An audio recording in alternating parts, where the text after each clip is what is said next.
बरोबर 60 वर्षापूर्वी मराठी माणसाच्या न्याय हक्कासाठी म्हणून बाळासाहेब ठाकरे यांनी शिवसेनेची स्थापना केली.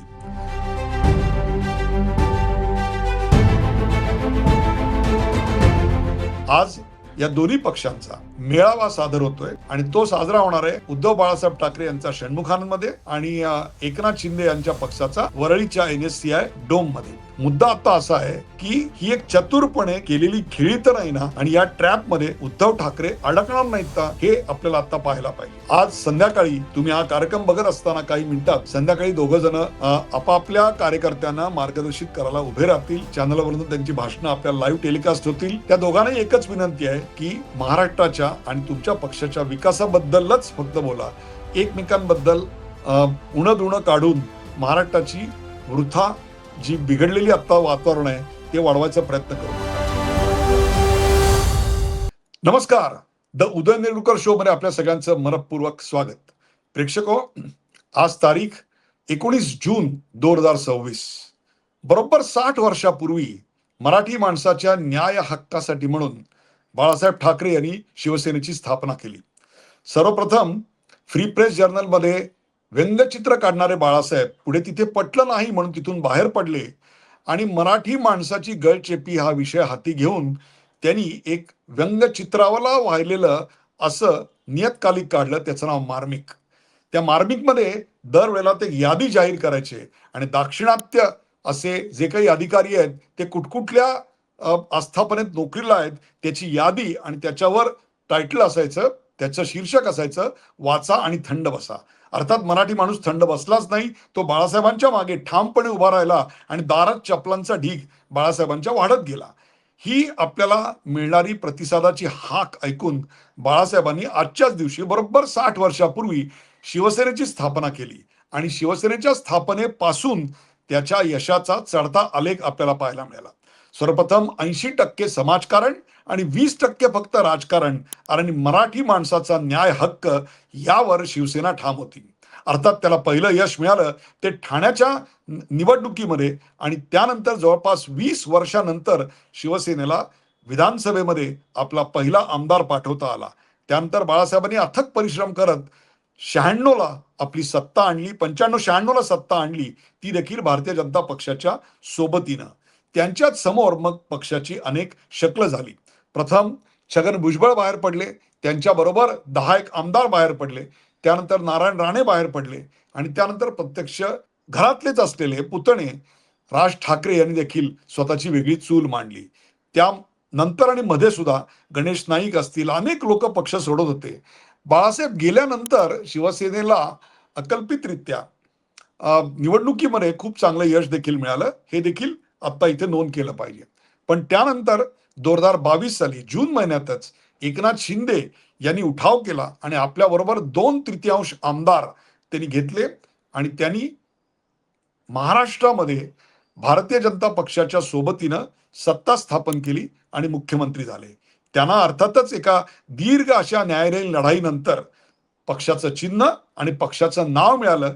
तर उद्धव ठाकरे यांना उद्धव बाळासाहेब ठाकरे अशा नावाचा पक्ष नव्यानं स्थापन करावा लागला आणि मशाल हे चिन्ह घ्यावं लागलं. हे सगळं आज तुम्हाला सांगायचं कारण म्हणजे आज या दोन्ही पक्षांचा मेळावा सादर होतोय आणि तो साजरा होणार आहे उद्धव बाळासाहेब ठाकरे यांचा षण्मुखांमध्ये आणि एकनाथ शिंदे यांच्या पक्षाचा वरळीच्या NSCI डोम मध्ये.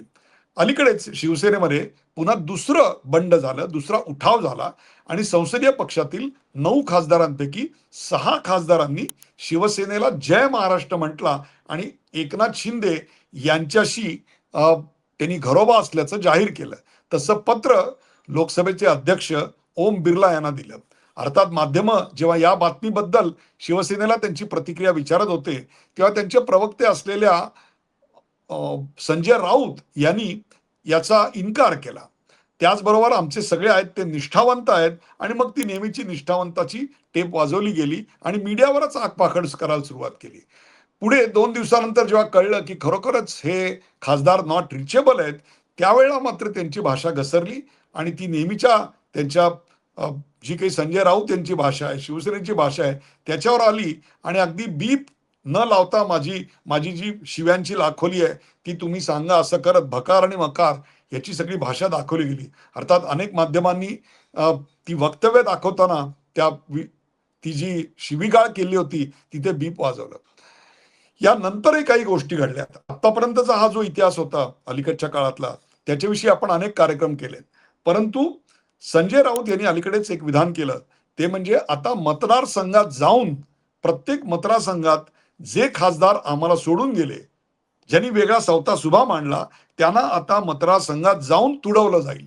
ये लड़ाई आप संसद में भी चलेगी, कोर्ट में भी चलेगी और सड़क पर भी चलेगी.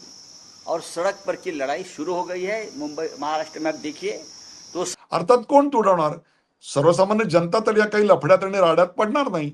म्हणजेच याचा अर्थ शिवसेना म्हणजेच उद्धव बाळासाहेब ठाकरे या पक्षाचे जे सैनिक उरलेले आहेत ते तुडवणार असा अर्थ घेतला तर त्यात काही वावगं ठरू नये. अशाच प्रकारे जेव्हा एकनाथ शिंदे यांनी बंड केलं होतं आणि सुरत, गुवाहाटी, गोवा याच्या मार्गाने ते मुंबईत येत होते, तेव्हा मुंबईत येऊन तर दाखवा, तुम्हाला पाय ठेवू देणार नाही, अशा प्रकारची घोषणा त्यावेळी करण्यात आली होती. पण एकनाथ शिंदे नुसते आलेच नाहीत, तर ते व्यवस्थित हॉटेलमध्ये राहिले. आपल्या आमदारांना घेऊन ते विधानसभेत गेले, तिथे आपलं संख्याबळ सिद्ध केलं आणि मुख्यमंत्री म्हणून त्यांनी सुखनैव कारभार देखील केला. इतकंच नाही तर त्यातले अनेक जे आमदार होते ते आमदार उठाव केलेले ते पुन्हा 2024च्या विधानसभेला सुखनेव निवडून देखील आले. त्यामुळेच एक प्रकारे त्यांच्या या बंडावर नुसता आमदारांचाच विश्वास नाही तर जनतेचाही विश्वास होता हे देखील सिद्ध झालं. आणि शिवसेना रस्त्यावर उतरून खरंच काही करू शकते का याविषयीचं प्रश्नचिन्ह अधिक गडद झालं. याचं कारण जे करू शकणारे होते, मग ते छगन भुजबळ असतील, गणेश नाईक, राज ठाकरे, ही सगळी मंडळी आता शिवसेनेतनं दूर गेलेली आहेत.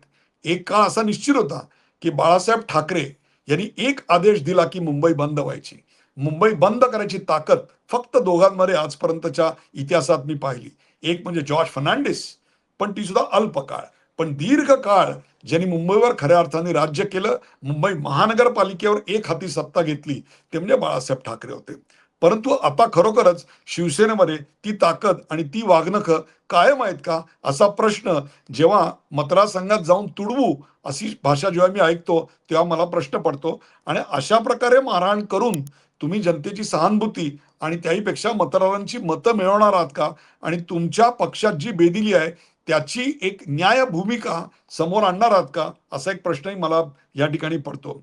एकेकाळी मराठी चित्रपटांना विशेषतः दारा कोंडके यांच्या थिएटर मालकांनी, मग ते सिंधी मारवाडी असतील, त्यांनी जागा मिळू दिली नाही, थिएटर मिळू दिलं नाही म्हणून संतापलेला शिवसैनिक काय करतो हे आपण त्यांच्या चित्रपटात पाहिलेलं आहे. परंतु आता ठाकरे कुटुंबातल्याच व्यक्ती या सिनेसृष्टीमध्ये निर्मात्यांबरोबर हात मिळवणी करून पिक्चरच काढायला लागलेत. त्यामुळे सगळी गणितं बदलली. त्यामुळे काल जे आमदार खासदार जे नगरसेवक सायकलवरती फिरायचे, पायी फिरायचे, ते आता आपल्याला प्रत्येक रिडेव्हलपमेंटच्या प्रोजेक्टमध्ये पार्टनर झालेले दिसतात, कंत्राटदार झालेले दिसतात.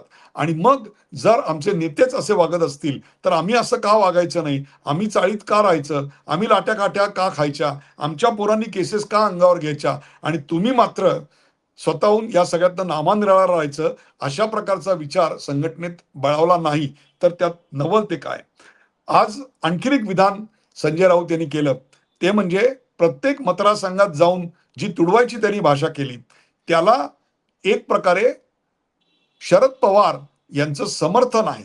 म्हणजे प्रत्यक्ष या कृतीला नाही, परंतु या अशा प्रत्येक मतदारसंघात जाऊन आपण सभा घेऊया याकरता शरद पवार माझ्या बरोबर आहेत असं त्यांनी सांगितलं. अर्थात शरद पवारांनी याच्यावर कुठलंही स्पष्टीकरण दिलेलं नाही, त्यामुळे ते नेमकं हे बोललेले आहेत का किंवा त्यांची भूमिका आहे का हे देखील आपल्या समोर येत नाही. परंतु राष्ट्रवादी काँग्रेसमधून जेव्हा अजित पवार बाहेर पडलेले होते तेव्हा काही मतदारसंघात शरद पवार यांनी जाऊन स्वतः सभा घेतलेल्या होत्या. एका सभेला तिथल्या मी हजर होतो. ती मला माझ्या माहितीप्रमाणे आठवण जर बरोबर असेल तर ती मुंडे यांच्या बीडला त्यांनी जाऊन ती सभा घेतलेली होती. असो, तो भाग अलायदा आहे. आज गोष्ट अशी आहे की पैलवान म्हणून देवेंद्र फडणवीस यांचा हिणकस उल्लेख करून तसे हातवारे करणारे राष्ट्रवादी आता खरोखरच रस्त्यावर उतरून शिवसेना स्टाईलनी मारामारी करणार आहेत का? तर त्याचं उत्तर नाही. याचं कारण आजपर्यंत राष्ट्रवादी असं काही करताना आढळत नाही. परंतु मग असं हे का विधान केलं असेल, जे आता संजय राऊत त्यांच्या नावावर सांगतायत ते? जर ते खरंच तसं विधान असेल, तर त्यात एक चतुर डाव आहे आणि तो म्हणजे दोन सेनांना एकमेकात झुंजवायचं. दोन सेना रस्त्यावर झुंजल्या की त्याचा फायदा आपल्याला होईल की काय, अशी एक त्याच्यामधली रचना आहे की काय हे तपासून पाहायला पाहिजे. पण आज या सगळ्या दुसऱ्या उठावात रिअल हिरो कोण असेल, तर तो एकनाथ शिंदे. एकनाथ शिंदे यात काही शंकाच नाही.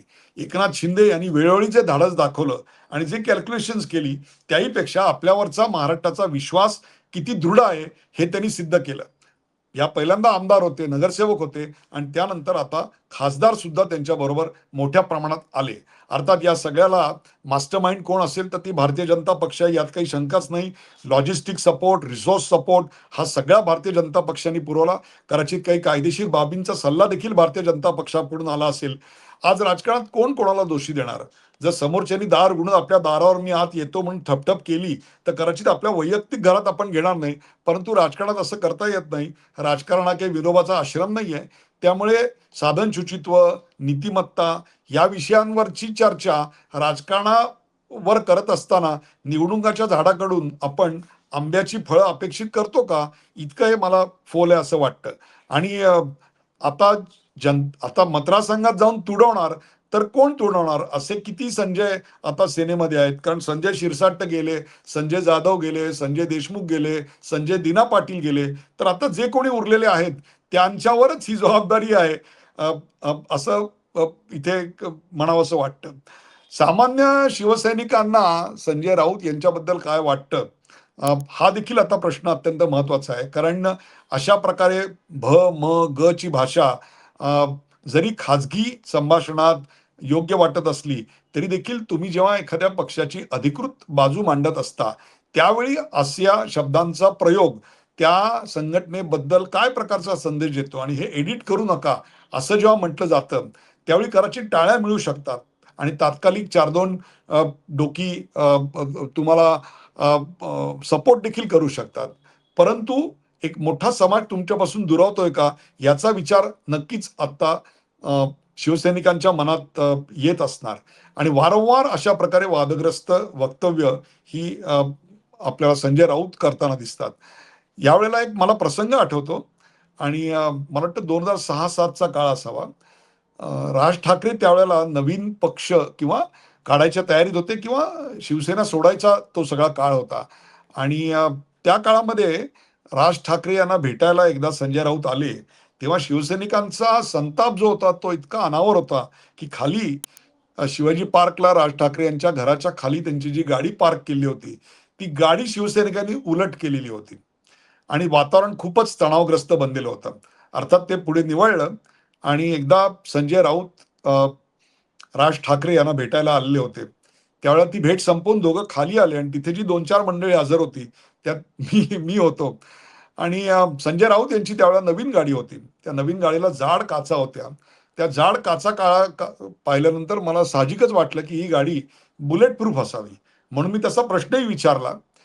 तेव्हा त्या गाडीकडे पाहून राज ठाकरे मिश्किलपणे एक सुंदर वाक्य म्हणले होते आणि त्याच्यातच सगळं सार आहे. ते म्हणजे अरे इथे यायचं शिवसैनिकांमध्ये म्हणजे बुलेट प्रूफ नाही, उलट प्रूफ गाडी आणायला लागेल. या वाक्यातच मला असं वाटतं शिवसैनिकांना आता नेमकं काय वाटतं हे आपल्या समोर आलेलं असेल. पण I think this is the best time to introspect and rebuild. शिवसेनेसाठी आत्मपरीक्षण करून स्वतःला पुन्हा बदलण्याची ही एक सुवर्ण संधी निर्माण झालेली आहे. तर एकनाथ शिंदे यांना आता हा वाढलेल्या, विस्तारलेल्या पक्षाचा पसारा जो आहे तो कन्सॉलिडेट करण्याची गरज आहे. तर भारतीय जनता पक्षाला आता ही जी नवीन ताकद त्यांना मिळाली आहे, त्या ताकदीतून काही विधेयकं पारित करण्याकरता जी शक्ती प्रदर्शन आहे, ते संसदेच्या पटलावर दाखवायची संधी निर्माण झालेली आहे. इथं मला आणखीन एक मुद्दा तुम्हाला सांगावासा वाटतो आणि ते म्हणजे बंड केलेल्या खासदारांनी जे एक पत्र दिलेलं आहे, त्या पत्रामध्ये त्यांनी ओम बिर्ला यांच्या पत्रात उल्लेख केलेला आहे, की आमचा पक्ष हा काँग्रेसमध्ये विलीन होणार होता किंवा काँग्रेसच्या विचारसरणीचा होत होता. हे आम्हाला मान्य नव्हतं आणि म्हणून आम्ही ही काय म्हणू आपण ज्याला पाऊल उचलत आहोत. आता खरोखरच असं होणार होतं का? तर याविषयी माझ्याकडे तरी काही अधिकृत माहिती नाही आहे. परंतु 2 इथे गोष्टी मी नक्की सांगू इच्छितो. राजीव शुक्ला यांनी एक मागे बाळासाहेब ठाकरे यांची मुलाखत घेतलेली होती आणि त्या मुलाखतीमध्ये जर आमच्या पक्षाचं काँग्रेस होत असेल, तर मी शिवसेनेचं दुकान बंद करीन. I will shut the shop. और ऐसे झगड़ते रहेंगे, मैं भी कह सकता हूँ भाई ये चलने वाला है तो दुकान बंद कर दूंगा मैं दुकान बंद कर दूंगा। मैं कहता हूँ कि ये मैं मेरी शिवसेना की कांग्रेस नहीं होना दूंगा, नहीं, कभी नहीं। और मुझे जब ये मालूम होगा कि हो रही है तो I will close my shop. अलग हो जाएंगे। हाँ, अलग हो जाएंगे उनसे। अलग नहीं चाहिए। असे तीव्र उद्गार बाळासाहेबांनी काढलेले होते आणि अर्थात त्यांचा स्वभाव लक्षात घेता त्यांनी ते प्रत्यक्षात आणले देखील असते. आज त्याची एक आठवण शिवसैनिकांना होणं या सगळ्यात अपरिहार्य आहे. आणि दुसरी गोष्ट याच्यामध्ये पाचर तर मारलेली नाही ना. आणि ती पाचर अशी आहे की आज ऑफिशियली पत्रामध्ये असा उल्लेख करून या 6 खासदारांनी उद्धव ठाकरे यांना एक लूज बॉल दिला. आज संध्याकाळी जेव्हा उद्धव ठाकरे षण्मुखानंद हॉलमध्ये आपल्या पक्षाला संबोधित करण्याकरता उभे राहतील, त्यावेळेला या पत्रातला मजकूर त्यांच्याजवळ आणि त्यांच्या समोर समाचार घेण्याकरता म्हणून निश्चित असेल. आणि मग आपण काँग्रेस बरोबर कसे नाही, काँग्रेसमध्ये कसे विलीन होत नाही, असं बोलल्यामुळे कदाचित काँग्रेस आणि त्यांच्यामधली दरी वाढते की काय हे देखील बघायला पाहिजे. याचं कारण अशाच प्रकारची जहरी टीका पिनारी विजयन यांच्यावर केल्यानंतर डावी आघाडी आणि डावे पक्ष जे आहेत ते काँग्रेसपासून खूप दूर गेले आणि आत्ताच्या काळामध्ये त्याचं दर्शन देखील आपल्याला झालेलं आहे. मुद्दा तो नाही आहे. मुद्दा आता असा आहे की ही एक चतुरपणे केलेली खेळी तर नाही ना, आणि या ट्रॅपमध्ये उद्धव ठाकरे अडकणार नाहीत का, हे आपल्याला आता पाहायला पाहिजे. आता एक आणखी विषयाची चर्चा चालू आहे आणि ते म्हणजे शिवसेनेने एक अंतर्गत बैठक ठेवली खासदारांची आणि त्या खासदारांच्या बैठकीसाठी त्यांनी व्हीप काढला. त्या व्हीपचा जर तुम्ही त्या व्हीपला जर तुम्ही मानलं नाही तर तुमच्यावर कायदेशीर कारवाई होऊ शकते, शिस्तभंगाची कारवाई होऊ शकते, तुम्हाला पक्षातून निलंबित केलं जाऊ शकतं. अर्थात याच्याविषयी मतमतांतर आहेत. एक पहिली गोष्ट म्हणजे अशा प्रकारे व्हीप काढला गेला. ती तारीख होती 16 आणि 18 तारखेला मीटिंग होती, म्हणजे काल. 16 तारखेला व्हीप काढायच्या आधीच ओम बिर्ला यांच्याकडे या सर्व खासदारांनी आपला वेगळा गट असला पाहिजे अशा आशयाचं पत्र, अशा स्वरूपाचं पत्र दिलेलं होतं. म्हणजेच एक प्रकारे त्यांनी पक्षांतर विरोधी कायद्यातली जी एक तरतूद त्यांच्या पथ्यावर पडणार होती त्याचा त्यांनी पूर्णपणे वापर केल्याचं आपल्याला दिसतं. दुसरी गोष्ट, अशा प्रकारे व्हीप हा संसदेच्या पटलावर वोटिंग करताना किंवा उपस्थिती करता लागू होऊ शकतो. संसदेच्या बाहेर पक्षाच्या अंतर्गत बैठकी करता तो लागू होत नाही, असा स्पष्ट निर्वाळा अनेक घटना तज्ञांनी माझ्याशी आज सकाळी बोलताना दिलेला आहे. त्यामुळे या प्रश्नावरून बंड केलेल्या, उठाव केलेल्या खासदारांना पेचात आणता येईल अशी काही परिस्थिती आता नाहीये. आणखीन एका गोष्टीची चर्चा होती आहे आणि ती म्हणजे आता संसदेमध्ये एकनाथ शिंदे यांचं जे बळ आहे आमदारांचं, खासदारांचं, ते 13 झालेलं आहे आणि भारतीय जनता पक्षाकडे 9 खासदार आहेत. तसं पाहिलं तर 9 आणि 13 हा काही फार आकडा नाहीये. आणि विधानसभेमध्ये महाराष्ट्रातलं चित्र हे भाजपला फेवरेबल आहे. म्हणजे भाजपकडे 132 आमदार आहेत आणि एकनाथ शिंदे यांच्याकडे 57 आमदार आहेत आणि बहुमतासाठी 145 लागतात. अजित पवार यांच्या गटाचे आमदार जरी बाजूला ठेवले तरी देखील 132 ते 145 ही जी गॅप आहे ती देवेंद्र फडणवीस हे सहज पार करू शकतात, हे प्रत्येकाला माहिती आहे. मग एकनाथ शिंदे आणि देवेंद्र फडणवीस यांच्यातल्या कथित शीतयुद्धाला काही वेगळं वळण मिळणार आहे का, महाराष्ट्रात काही सत्ता बदल होणार आहे का, अशी चर्चा होणं अत्यंत स्वाभाविक आहे. परंतु आत्ता या क्षणाला जर सत्ता बदल होणार असेल, जर एकनाथ शिंदे आणि देवेंद्र फडणवीस यांच्या रोलमध्ये जर काही चेंज होणार असेल तर त्याला हा उठाव हे कारण निश्चित नसणार आहे. याचं कारण ह्या उठावाचा सर्वात जास्त फायदा कुठे होत असेल तर तो केंद्रात होत असेल. केंद्रामधलं चंद्रबाबू नायडू आणि नितीश कुमार यांच्यावरचं अवलंबित्व भारतीय जनता पक्षाचं कमी होणार आहे. त्याचबरोबर वन नेशन वन इलेक्शन किंवा समान नागरी कायदा अशांसारखे डिलिमिटेशन वगैरे सगळे कायदे पारित करायला 362 इतकी संख्या आत्ता लोकसभेत पाहिजे आणि भारतीय जनता पक्षाकडे साधारणतः 298 आत्ता मतं आहेत. या पुढची जी मतं आहेत ती द्रमुक असेल, टीएमसी असेल किंवा वायएसआर काही मदत करू शकतात. या सगळ्यांकडून येणं अपेक्षित आहे. त्यामुळे त्यांच्यावरचं अवलंबित्व किंवा तो जो स्ट्रेस आहे तो एकनाथ शिंदे यांच्या या वाढीव गटामुळे निश्चित कमी होणार आहे. या सगळ्यामुळे एकनाथ शिंदे यांचं राष्ट्रीय राजकारणातलं कद म्हणजे उंची, ताकद ही निश्चित वाढलेली आहे आणि महाराष्ट्रामध्ये त्याचं प्रत्यंतर दिसेल.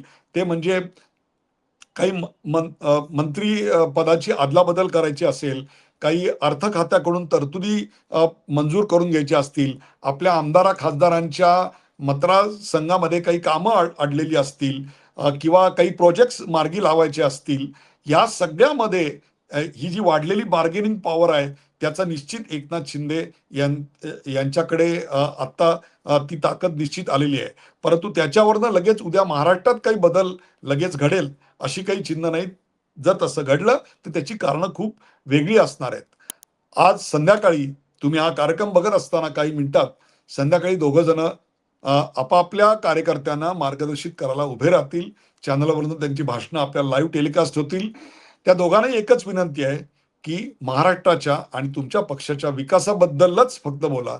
एकमेकांबद्दल उणं काढून महाराष्ट्राची वृथा जी बिघडलेली आत्ता वातावरण आहे ते वाढवायचा प्रयत्न करू नका.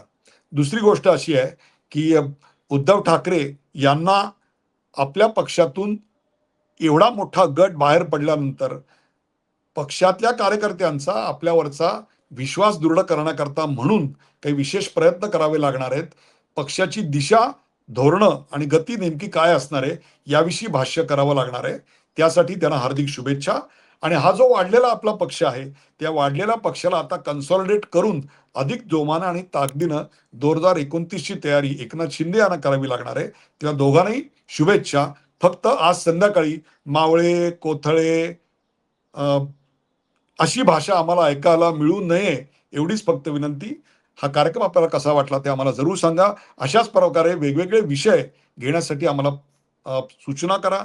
पाहायला विसरू नका द उदय निवडकर शो.